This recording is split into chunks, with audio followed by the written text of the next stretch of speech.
ಮೈಸೂರು ಅವಧೂತ ದತ್ತಪೀಠದಲ್ಲಿ 60ನೇ ವರ್ಷದ ಮಹಾಶಿವರಾತ್ರಿ ಮಹೋತ್ಸವ ಅದ್ದೂರಿಯಾಗಿ ನಡೀತಾ ಇದೆ.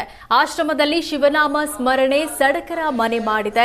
ಅವಧೂತ ದತ್ತಪೀಠದ ಪೀಠಾಧಿಪತಿ ಶ್ರೀ ಗಣಪತಿ ಸಚ್ಚಿದಾನಂದ ಸ್ವಾಮೀಜಿ ಆಶ್ರಮದ ವಿಶ್ವ ಪ್ರಾರ್ಥನಾ ಮಂದಿರದಲ್ಲಿರುವ ಸಚ್ಚಿದಾನಂದೇಶ್ವರ ಶಿವಲಿಂಗಕ್ಕೆ ಅಭಿಷೇಕ ಮಂಗಳಾರತಿ ಸಲ್ಲಿಸಿ ವಿಶೇಷ ಪೂಜೆ ನೆರವೇರಿಸಿದ್ರು. ಆಶ್ರಮದಲ್ಲಿ ಶಿವರಾತ್ರಿಯ ಅಂಗವಾಗಿ 24 ಗಂಟೆಗಳ ಕಾಲ ನಿರಂತರ ಶಿವ ಸ್ಮರಣೆ, ಜಾಗರಣೆ, ಸಂಗೀತ ಮತ್ತು ಭಜನೆ ಕಾರ್ಯಕ್ರಮಗಳನ್ನು ಆಯೋಜಿಸಲಾಗಿದೆ.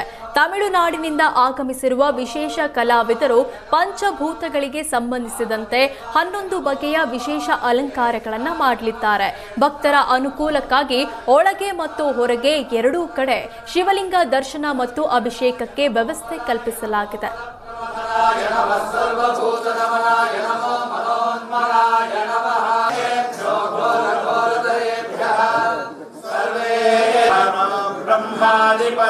ब्रह्मणोऽधिपतिर्ब्रह्मा शिवो मे अस्तु सदा शिवो।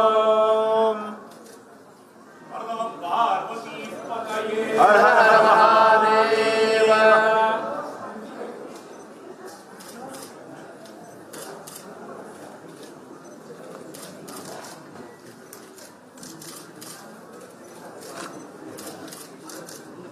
हिरण्यरूपाय हिरण्यवदय नीलावदय उमावदये पशुपतये नमो नमः।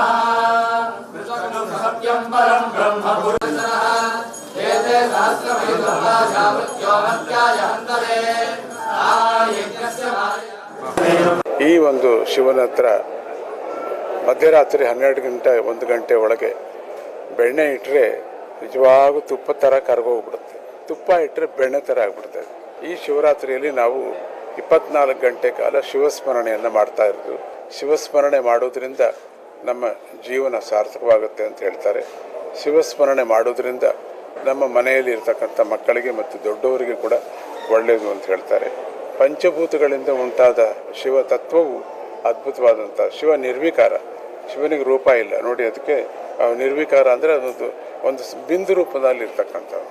ಶಿವನನ್ನು ಯಾರು ಬೇಡ್ಕೊಳ್ತಾರೋ ವಿಶ್ವರೂಪವನ್ನು ತೋರಿಸ್ತಾನೆ. ಲಿಂಗ ಆಕಾಶ ಮೂರ್ತಿ, ಆಕಾಶವೇ ಲಿಂಗಾಕಾರವಾಗಿರುತ್ತೆ. ಅಂಥ ಶಿವನನ್ನು ನಾವೆಲ್ಲರೂ ಸ್ಮರಣೆ ಮಾಡ್ತಾ ಇದ್ದೀವಿ.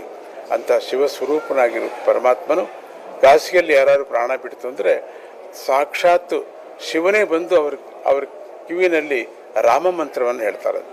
ಎಂಥ ಒಂದು ಇಬ್ಬರಿಗೂ ಸಂಬಂಧ ನೋಡಿದ್ರೆ ರಾಮನಿಗೂ ಶಿವನಿಗೂ ಅಂತ ರಾಮೇಶ್ವರ ಅಂತ ಹೇಳೋದು. ಅದಕ್ಕೇನು ಇವತ್ತೊಂದು ದಿನ ಜಾಗರಣೆ ಅಂದ್ರೇನು, ಇಂದ್ರಿಯಗಳೆಲ್ಲ ಎಚ್ಚರಾಗಿರ್ತಕ್ಕಂಥದ್ದು. ಉಪವಾಸ ಅಂದರೆ ಪರಮಾತ್ಮನ ಹತ್ತಿರ ಹೋಗಿ ಇರ್ತಕ್ಕಂಥದ್ದು ಉಪವಾಸ. ಇವತ್ತೆಲ್ಲ ಕಡೆ ಶಿವಲಿಂಗವನ್ನು ನೋಡೋಣ ಮತ್ತು ಶಿವಭಜನೆಯನ್ನು ಮಾಡ್ತಾ ನಾವು ಪೂರ್ತಿಯಾಗಿ ನಾವು ಶಿವ ಸ್ಮರಣೆ ಮಾಡ್ತಾ ಧ್ಯಾನ ಮಾಡ್ತಾ ಇರೋಣ. ನಿಮಗೆ ಆರೋಗ್ಯ, ಐಶ್ವರ್ಯ, ನಮ್ಮ ಪ್ರಪಂಚಕ್ಕೆ ಶಾಂತಿ ಆಗುತ್ತೆ.